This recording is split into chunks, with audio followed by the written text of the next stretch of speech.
நீதிபதி ஒரு தீர்ப்பை வழங்கி இருக்கிறார். என்ன தீர்ப்பு? ஒரு 10 பேர் போய் தீபம் ஏற்றலாம். அந்த போலீஸ் கமிஷனர் பாதுகாப்போடு போய் 10 பேர் மட்டும் தீபம் ஏற்றினால் போதும் அப்படின்னு சொல்லுகிறாங்க.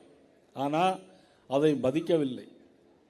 ஆனால் அதை மதித்திருந்தால் இன்னைக்கு ஒன்றுமே இல்லாமல் ஆயிருக்கும். இவ்வளவு பெரிய எதிர்ப்புகள் கிளம்பி இருக்காது. உங்களுடைய வாக்கு வங்கி அரசியலுக்காக உங்களுடைய வாக்கை தவறாக பயன்படுத்தியிருக்கிறீர்கள்.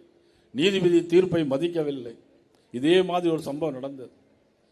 புரட்சித்தலைவர் எம்ஜிஆருடைய மறைவுக்கு பின்னால் மதிப்புக்குரிய ஜானகி அண்ணியார் அவர்களுடைய இறந்த போது எல்லோரும் அதிமுக சார்பாக கலைஞரிடம் போகிறார்கள்.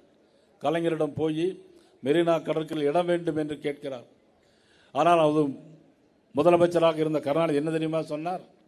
இது முன்னாள் முதலமைச்சருக்கு யாருக்கும் கிடையாது. முதலமைச்சராக இருக்கும்போது யார் இறந்தார்களோ அவர்களுக்கு மட்டும்தான் கொடுக்க முடியும். ஆக இவர்களுக்கு கொடுக்க முடியாது என்று சொல்லிவிட்டார். அதன் பிறகு உடனடியாக அமைச்சரவை கூட்டி அதற்கான தீர்மானத்தையும் எழுதிவிட்டார். இன்னைக்கு அது ரெக்கார்டில் இருக்கு. ஆனால் அதே நிலைமை அவருக்கு வந்தது.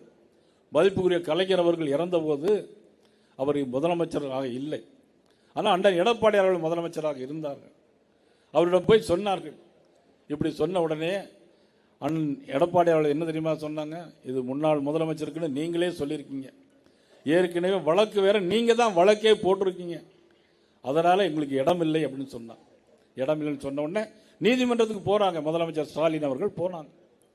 ஆனால் நீதிமன்றத்தில் இடம் கொடுக்கலாம்னு ஒரு தீர்ப்பு வந்தது. அன்றைக்கு நீதிபதி சொன்ன தீர்ப்பை அப்படியே மதித்து அன்றைக்கு கலைஞருக்கு மெரினா கடற்கரையில் இடம் வைக்க கொடுத்தவர் நமது மதிப்புக்குரிய அண்ணன் எடப்பாடியார் அவர்கள். மறுக்க முடியுமா? ஆனால் இன்றைக்கு நீதிபதி தீர்ப்பை நீங்கள் என்ன செய்தீர்கள்? மறுக்கிறீர்கள். நீதிமன்றத்தை அவமதிக்கவில்லை. என்றைக்குமே நீதி நிர்வாகம் நீதிமன்றம் ஒன்றுக்கொன்று மோதல் ஏற்படுமே ஆனால் அந்த ஆட்சியிலே மக்களுக்கு எந்த நன்மையும் கிடைக்காது.